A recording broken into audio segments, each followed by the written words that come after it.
Did former SS members really escape justice by joining the French Foreign Legion after World War II? Discover the shocking truth behind this hidden chapter of history. He was an SS who joined the Foreign Legion in the aftermath of the Second World War. France was in shambles, having been occupied by the Germans for most of the war. Even though the fighting in Europe was over, France's overseas colony of Indochina was in revolt, and the ravaged nation desperately needed soldiers to stamp out the rebellion. Exhausted after years of war and occupation, they were forced to tap into a new pool of manpower which came from an unlikely source. The SS Waffen-SS has its origins in the 1920s as Hitler's bodyguard and security for the Nazi Party. The organization grew in size and was split into separate branches, one of which was the Waffen-SS, which amounted to the armed wing of the Nazi Party, becoming a paramilitary organization which fought alongside the Wehrmacht during the conflict. They committed countless atrocities as part of the Nazis' racial agenda, especially on the Eastern Front. After the war, members of the Waffen-SS became wanted criminals, and many fled abroad to avoid punishment for their actions.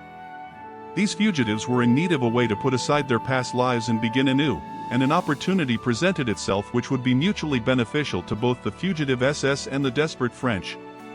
Since the 1800s, France has maintained a Foreign Legion, a military unit that was composed of non-French nationals, though French citizens can join if they wish. One of the hallmarks of the Legion is its openness to taking on recruits with debatable backgrounds. Historically, the ranks have been filled with criminals, vagabonds, and other outcasts from society that are looking for a fresh start. Today, standards are somewhat more strict, with criminals wanted by Interpol as well as hardened criminals such as murderers and drug traffickers not being accepted, though they will turn a blind eye to other lesser crimes. In fact, having a petty criminal record is highly favored since the recruit is more likely to want to leave his past life behind, making them more devoted to the Legion. The only other restrictions are the age, mental capacity, and physical fitness of the recruits.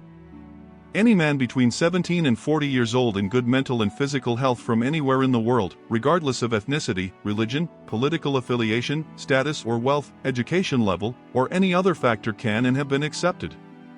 No further questions asked. Those looking to start afresh get the opportunity to do so by serving in the Legion. In fact, anonymity is a requirement, with new recruits being forced to enlist under an assumed name called an anonym, only being allowed to use their real names if they so choose after a certain length of service. This system is perfect for those who want to leave behind past transgressions or avoid prosecution for their crimes. Germans have always had a major presence in the French Foreign Legion. Just before the outbreak of World War II, it was estimated that around 80% of the Legion's NCOs were of German origin. After the war, conditions were ripe for a large influx of German recruits. The nation was occupied by hostile powers, and many former soldiers fled potential retribution by joining up with their former adversaries, taking advantage of required anonymity. In fact, so many enlisted that according to a New York article from May 1947, up to 80% of a 5,000-men unit sent to French Indochina were Germans, mostly recruited from POWs. These men were described as being in their mid-20s and whose only profession was war, making them, in the words of the article, true mercenaries. For members of the Waffen-SS, this was a way for them to avoid being placed on trial for their crimes. Even with the Legion's policy of anonymity, however, there are limits to what they'll turn a blind eye to. Due to the atrocities they committed, the SS members would not admit to their previous association with the organization but portrayed themselves simply as normal German soldiers, hoping to slip by the screening process. There was one major complication with this: members of the Waffen-SS were often tattooed with their blood type, which was printed with small letters on the underside of the left arm near the armpit. This was done to ensure the proper blood type was given for a transfusion should the dog tags go missing. After the war, having a tattoo in this area was often seen as proof that the man was a member of the SS and treated accordingly by the Allied forces. This wasn't a perfect system, as not all SS members were tattooed, and many regular German Wehrmacht soldiers did have a blood group tattoo, especially those who had been treated at SS hospitals. To avoid detection, SS members would painfully remove the tattoo, destroying the evidence of their past associations. Still wary, French Foreign Legion recruitment teams were on the lookout for candidates who had the blood tattoo or those who had suspicious scars where a tattoo would normally be found. In spite of this, many Waffen-SS members managed to slip by the screening process and join the Legion, evading detection, particularly in the years right after the war, though eventually the French authorities would crack down on the recruitment process with more efficiency as time went on. After induction into the Foreign Legion, the legionnaires would be sent to Indochina, what would later be called Vietnam, to quell the ever-growing insurgency there. The Legion's troops were a badly needed source of French manpower in an increasingly difficult situation. The Legion would play a pivotal role in the conflict, including the disastrous final siege at Dien Bien Phu in 1954, when the Viet Minh communist fighters overran the French garrison. So does the claim that large numbers of SS members joining the Foreign Legion hold any weight? It's hard to say, but more than likely no. Determining how many of the legionnaires were former members of the SS is at best a daunting task. There is no doubt that large numbers of Germans ended up in Southeast Asia, with some estimates placing the total number between 35,000 and 50,000 during the 8-year-long French military operation against the Viet Minh. The challenge is determining whether these men were SS members on the run, former members of the Wehrmacht who were looking for a fresh start, or simply young German men who saw service in the French Foreign Legion as a better alternative to living in post-war Germany. Over the years, claims about the number of war criminals in the Foreign Legion's ranks have swelled in scope, with many believing that there were thousands of SS members serving. There are two main sources for this belief, one being a book, The Devil's Guard, published in 1971, which details the life of an SS officer who fought on the Eastern Front then joined the Foreign Legion. It describes an entire battalion of former Nazi soldiers conducting a guerrilla campaign against the Viet Minh. The work presents itself as an authentic memoir, but the historical validity can generously be described as lacking, with little actual evidence to support the claims made, and today it's considered a work of fiction. Compounding this were the Viet Minh themselves, who after capturing thousands of French troops at Dien Bien Phu claimed that there were large numbers of Waffen in their ranks. They never produced any evidence to back up these claims, and it is possible that they considered all Germans to be fleeing war criminals or at least described them as such. Regardless of reasoning, there is little if any evidence to support the claim that thousands of SS members had joined the Foreign Legion and fought in Indochina. To summarize, it's known that after the war a large influx of German recruits flooded into the Legion. However, the French authorities were specifically on the lookout for SS members who would be rejected and apprehended. The Legion's policy on anonymity meant that should the fugitives somehow pass the initial screening, their identity and former allegiances would be next to impossible to track with any accuracy. Add to this the unreliable reports by the Viet Minh and the later sensationalized accounts claiming to be factual information, there is nothing but muddy water on an already unclear subject. Claims of thousands of SS members who joined the Legion to avoid prosecution for their crimes is most likely highly exaggerated, and while no doubt a few did escape justice in this manner, the number is likely very small, though the truth has been lost to history. Japanese soldiers fighting on after World War II. In 1945, the Second World War was finally drawing to a close. Hitler's last stand had taken place in his bunker on April 30th, when he and his wife Eva Braun had committed suicide after it became apparent that there was no way out, and the German Third Reich formally surrendered on May 7, 1945. Hiroshima and Nagasaki had each an atomic bomb dropped on them, forcing the formal Japanese surrender on August 15, announced by Emperor Hirohito, and 2 weeks later on September 2, the war was officially over. Despite hostilities finally coming to an end, it seems that not everyone got the message. Some Japanese soldiers held out into the 1950s, 60s, and 70s for a mixture of reasons. Some had been sent to remote Pacific islands, and communication had simply been lost with the outside world, and so they missed the broadcasts that the war had ended. Others doubted the legitimacy of Japan's surrender, and others still just simply refused to believe it was all over. Japanese soldiers were trained in using the Bushido code fighting ethic. They were taught that every fight was to the death and that it was an honor to die for the emperor, but to surrender was both shameful and dishonorable. Because of this belief, they could not accept that their leaders would have given in and surrendered. That's why only a small percentage of Japanese soldiers surrendered during the war, whilst the majority were either captured, wounded, or killed, and why decades later there were still some Japanese holdouts fighting a war that no longer existed. Two of the first holdouts discovered in the 1950s were Private First Class Yuichi Akatsu and Corporal Shoichi Shimada, who had remained on Lubang Island in the Philippines with a group led by Second Lieutenant Hiroo Onoda, with orders to slow down the enemy forces by any means possible. By the time the Allies took the island on February 28, 1945, only Onoda and 3 other men remained alive, and so they retreated, hiding deep in the jungle and waging guerrilla tactics on the locals for supplies. After the end of the war and over the next 5 years, the Allies repeatedly dropped pamphlets in the jungle for the holdouts to find, detailing the end of the war. The men examined the pamphlets and deemed them fake, but in 1949 Yuichi Akatsu walked away from the other 3 men. He continued to live alone for another 6 months before surrendering to the village of Luk in March 1950. 2 years later, in 1952, the Allies dropped another series of letters and family photos across the jungle, but the 3 remaining men ignored them, still convinced it was a trick. A year later, Private Shimada was shot in a leg during a guerrilla raid.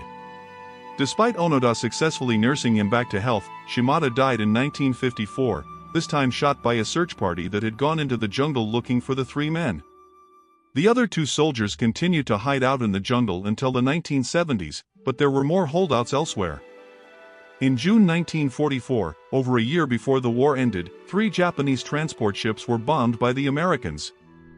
About 30 survivors of the wreckage managed to swim to safety to the nearby island of Indochina, which was part of the Mariana chain of islands off the coast of the Philippines. Later in 1944, the U.S. successfully invaded the Mariana Islands, ignoring the smaller parts of the archipelago like Indochina, seizing the main islands in the chain. They had no idea of the Japanese residing there until the natives on nearby islands informed them. Indochina was a small volcanic island and had very few native residents. The 30 Japanese who reached it struggled to survive, eating a diet of coconuts, insects, bats, and lizards to get by. Their conditions improved slightly after an American B-29 Superfortress bomber experienced difficulty and crashed on the island, providing the castaways with vital resources and tools so that they were able to build shelters. After Japan had surrendered, the Americans attempted to evacuate Mariana, taking 45 residents and 2 Japanese from Indochina, but the 30 shipwreck victims refused to believe the war was over, fleeing further inland where they continued to live for another 6 years as holdouts. Among the Japanese already living and working on the island were a married couple, Shoichi and Kazuko Higa. Shoichi had left the island before all this happened to visit his sick sister on another island but was unable to return. With 1 woman and 30 men on an island, you can probably imagine the kind of tension that arose. Kazuko pretended to be married to another Japanese plantation worker with the same surname of Higa for her own protection, but her new husband didn't last too long after he mysteriously drowned, and then the men turned on each other for a chance for her affections. Over the next 6 years, they foraged and fought for survival and spent a lot of their time drunk, having discovered a way to ferment a drink known as tuba or coconut wine, leading to violent fights and jealous rivalries that resulted in 12 of the original 30 dying on the island. As the only woman, Higa had to be smart to protect herself against the drunk and aggressive men she found herself stranded with, so she stuck close to 4 of the men in particular, sparking jealousy in the rest as she hid behind them to fend off unwanted advances. Finally, in 1950, Higa saw a U.S. vessel off the coast and raced to flag it down, asking to be taken off the island, therefore ending her nightmare as a holdout.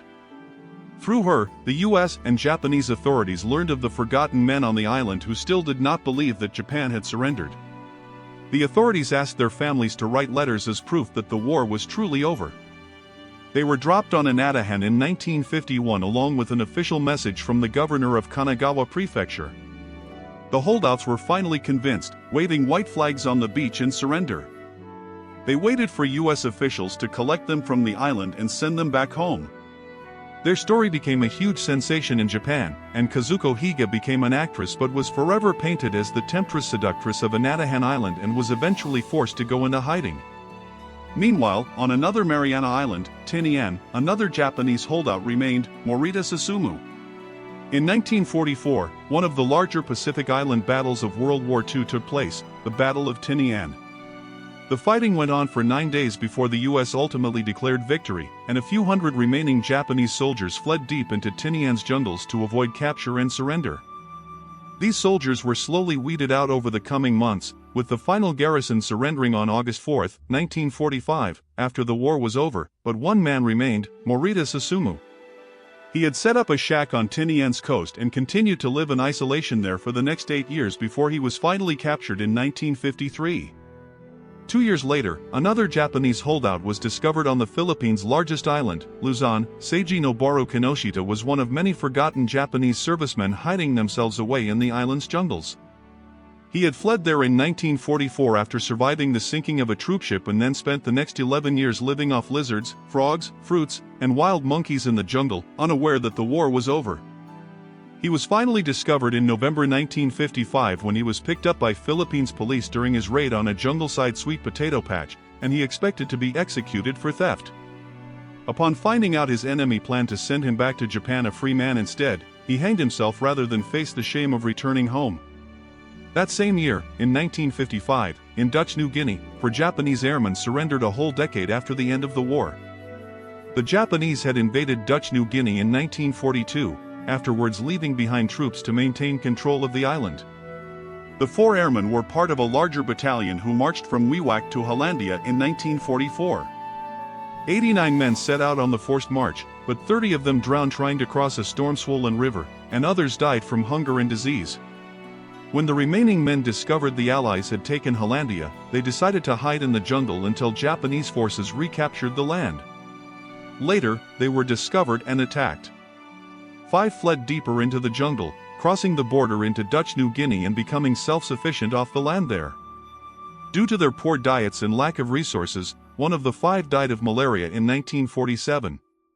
The other 4 continued to live on in the jungle for another 8 years before being discovered by a villager from a nearby settlement. Despite learning that the war was over and that the US and Japan were now friends, the airmen refused to believe it but stayed in touch with the villagers nonetheless. It was 3 years later that the locals and police finally convinced the airmen that the war was over, and they at long last surrendered themselves in 1956. 13 more Japanese soldiers were discovered on the islands of Morotai and Mindoro. Both islands had experienced Pacific battles during the war, and many Japanese had fled into the jungles to hide. The Allies had no interest in wasting resources on these stragglers, and so some lived there for years after the war, unseen and forgotten about. On Morotai, 9 soldiers were found in 1956, and on Mindoro, 4 men surrendered in November of the same year.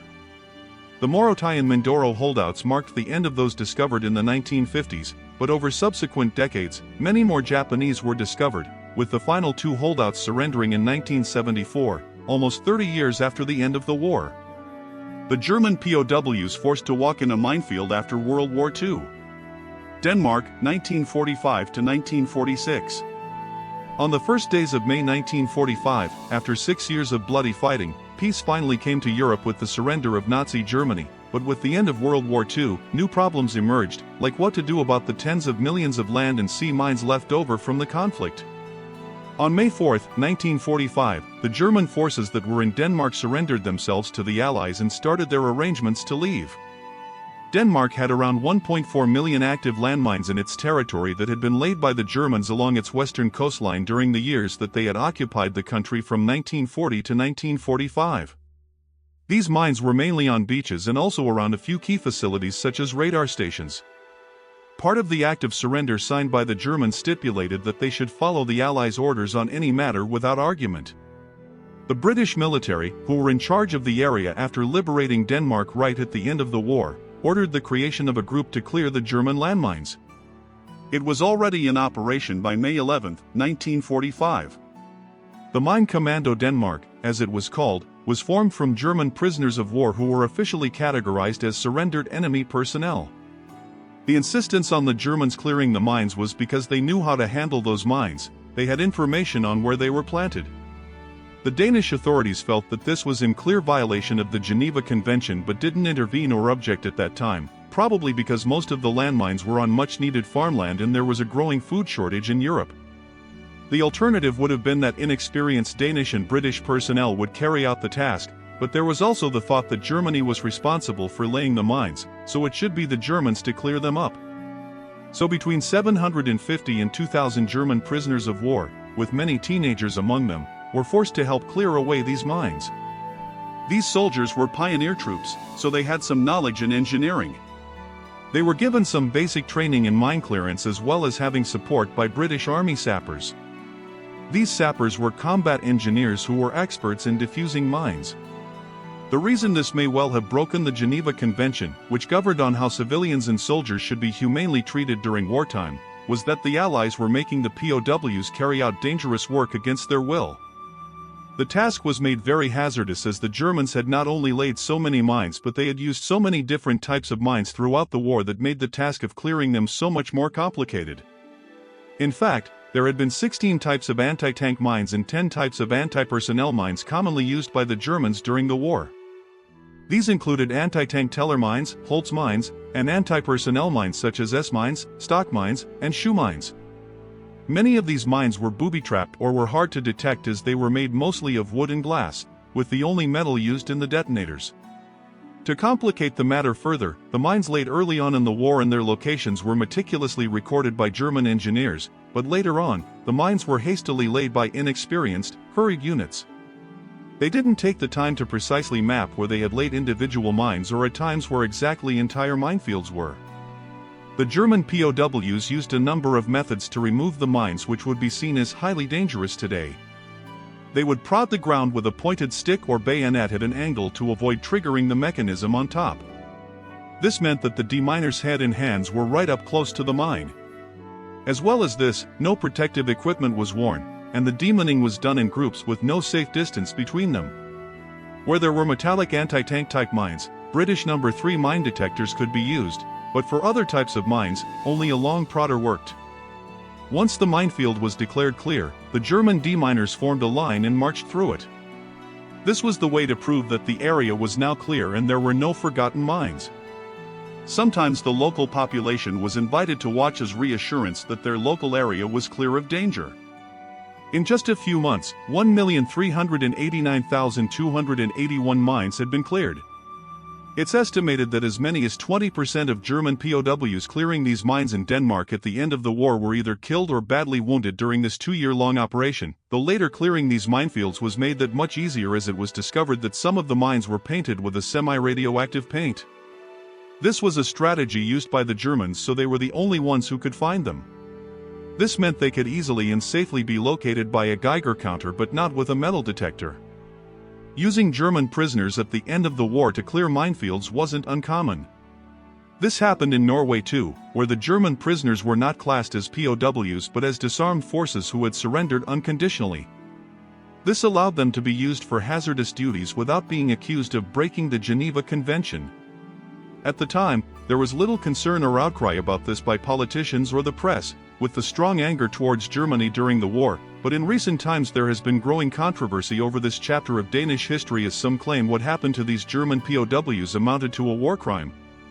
Most of the surviving German POWs involved will return to their homeland 2 years later, though it wasn't until 2012 that the Danish coastline was officially declared free of mines left over from World War II. The werewolf holdouts, last-ditch Nazi resistance. World War II. In 1944, there was a widespread realization among the Nazi leadership that they could actually lose the war.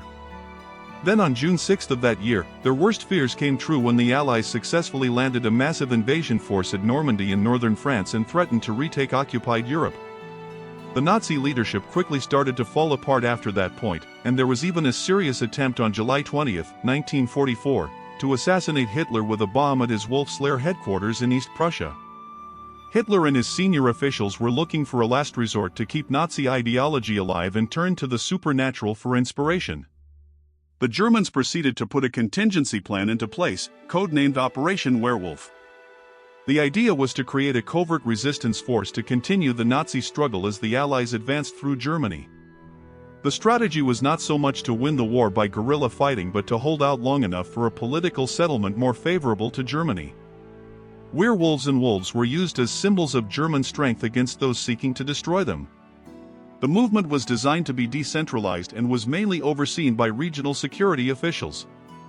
This was partly a reaction to the military bombardment under which Germany found itself. Decentralization would allow groups to operate independently should any part of the network fail. Towards the end of that year, Heinrich Himmler, who was head of the feared Waffen-SS, had recruited one of his most senior officers, a Nazi fanatic called Hans Adolf Prutzmann, to set up, train, and coordinate the new werewolf units. These elite groups of volunteers were to be trained in guerrilla warfare tactics, sniping, sabotage, assassination, and fashioning improvised explosives. They were ordered to sabotage, commit acts of terrorism, suppress German collaboration, and generally make life as difficult as possible for the occupying Allies.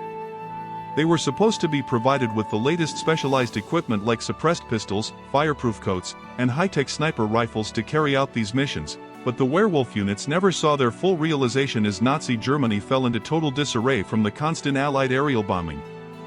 This had caused severe equipment shortages as Germany's industrial base was almost completely destroyed by the end of 1944. Prutzmann had only gathered about 5,000 fighters. Nevertheless, by early 1945, several hundred recruits had been trained at the Werewolf's chief training camp at the medieval Hallkraft Castle near Aachen in Germany. Most of these recruits were drawn from the Hitler Youth. One of the few wartime missions carried out by members of the Werewolf organization was Operation Carnival. On March 20, 1945, during this mission, a werewolf unit parachuted into a Belgian forest on the Dutch-Belgian border outside of the German city of Aachen, using a captured Luftwaffe-operated U.S. Army B-17 Flying Fortress bomber. Their target for assassination was the Allied-appointed mayor of Aachen, Franz Oppenhoff, who the Nazis considered to be a traitor. They used intelligence to discover Oppenhoff's whereabouts and successfully assassinated him on March 25, 1945. In fact, he was killed by an SS unit which was composed of werewolf trainees from Hallkraft Castle. One of the six-person team was Ilse Hirsch, who was a League of German Maidens girl and a captain. She was chosen because she would arouse less suspicion as Allied patrols were looking for military-aged men wandering around. The werewolf unit pretended to be German pilots who were looking for the front lines. As Oppenhoff persuaded them to surrender, they shouted Heil Hitler and shot Oppenhoff in the head. One of the assassins was killed, and Hirsch was injured afterwards when they triggered a landmine while fleeing through a nearby forest. The landmine was likely placed by the German army. The rest of the werewolf unit escaped into the countryside.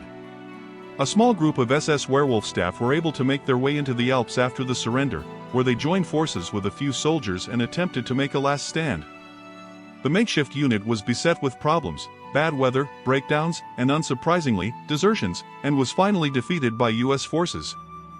Much was made of the propaganda value of these so-called werewolf units, with German newspapers running sensational and mostly fictitious headlines such as "Fury of Nazi Werewolves to be Unleashed on Invaders." Lieutenant Otto Skorzeny, a commando specialist and holder of the Knight's Cross, was later brought in to oversee training and further development of the werewolf unit. Jürgen Stroop, famous for crushing the Warsaw Ghetto Uprising of 1943, was also asked to consult. They were stunned to find out that the number of werewolf cells had been greatly exaggerated and those few units in existence were highly disorganized. Even the secret supply dumps buried around the country were not properly recorded, so few of the units knew where any of them actually were. The explosives, ammunition, and weapons had been buried in 1939, but by 1945, no one knew their location, and the advancing Soviets discovered most of them. Skorzeny then turned the efforts of Operation Werewolf towards establishing a Nazi underground railroad which allowed thousands of SS officers to travel along escape routes called rat lines and flee. On March 23, 1945, Joseph Goebbels, the Minister for Public Enlightenment and Propaganda, gave a speech known as the Werewolf Speech, in which he said it was every German's duty to fight to the death. Then on April 1, Radio Werewolf started broadcasting from a small town in eastern Germany, and its message was simple: resist the Allied invaders by whatever means possible. It began each program with a howling wolf sound and a song with the words, "My werewolf teeth bite the enemy."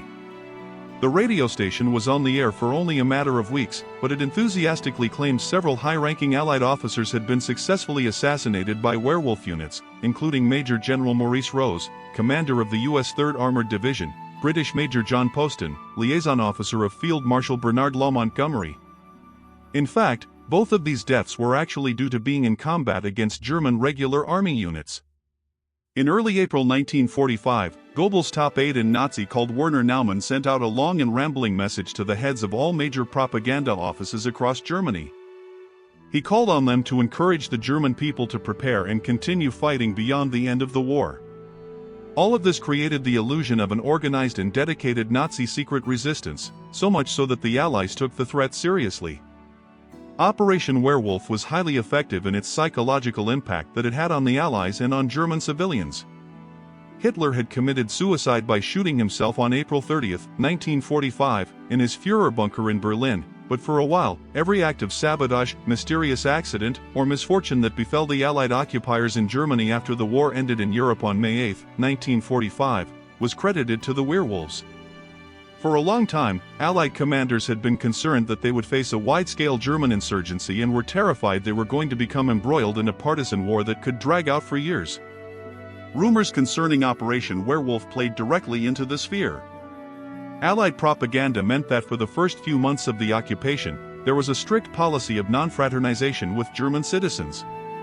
Resistors were often shot or hanged, and it was believed that any German showing their right ear in an ID card photo was a secret werewolf. Even local groups who offered to assist in the hunt for Nazis were not above suspicion. Strict regulations were placed on the German population, curfews were established, and it was made illegal to own firearms. By some estimates, between 3,000 to 5,000 German civilians and soldiers lost their lives in Allied reprisals out of fear of werewolf units. This fear eventually subsided as the werewolf threat seemed to simply fade away as the danger of the Nazis continuing an armed struggle never really materialized. Ultimately, the werewolf's propaganda value ended up far outweighing its actual achievements. In fact, the damage done was mostly to the German citizenry, since historians estimate that several thousand deaths resulted from the werewolf campaigns because they targeted all those who welcomed the Allies. A few other groups of werewolves were able to hold out until 1947, but for the most part, they were limited to slogan painting and acts of sabotage. After the war, the Allies carried out a highly successful policy of denazification, which was designed to eradicate all the symbols, political organizations, and figureheads that had been created to support the Nazi culture from German society. Then the new rising danger was the Soviet Union and its allies. Rather than continue to fight against the occupying forces of Great Britain, the United States, and France, the German people were more concerned in dealing with this new impending threat. So soon the West German countryside would be full of large packs of leopards with roaming lynxes flying overhead and cobras hiding in every hedgerow in an attempt to deter any attack by the Soviet Union. Hiroo Onoda, the Japanese soldier who didn't surrender until 1974. Hiroo Onoda was a Japanese intelligence officer in the Imperial Japanese Army who refused to surrender until decades after World War II had ended. In the Pacific Theater, there were many Japanese holdouts, holding Sanu Nippon or remaining Japanese soldiers. They were motivated to continue on after the surrender of Japan in August 1945 because of their dogmatic militaristic indoctrination or simply because they were unaware of the surrender. Hiroo Onoda was trained at the Nakano School as an intelligence officer, where he was taught guerrilla warfare and intelligence gathering. Onoda was sent to Lubang Island near Luzon in the Philippines in late 1944, where he would soon meet up with a group of other Japanese soldiers already on the island. Major Yoshimi Taniguchi had given him orders to live off the land and forbade him to die by his own hand. He would further reassure Officer Onoda by saying it may take 3 years, it may take 5, but whatever happens, we'll come back for you. Until then, so long as you have one soldier, you are to continue to lead them. Higher-ranked officers in the group made Onoda unable to carry out his mission to sabotage the enemy airstrip and pier at the harbor. This in turn made the U.S. conquest of the island, which was achieved in February 1945, easy.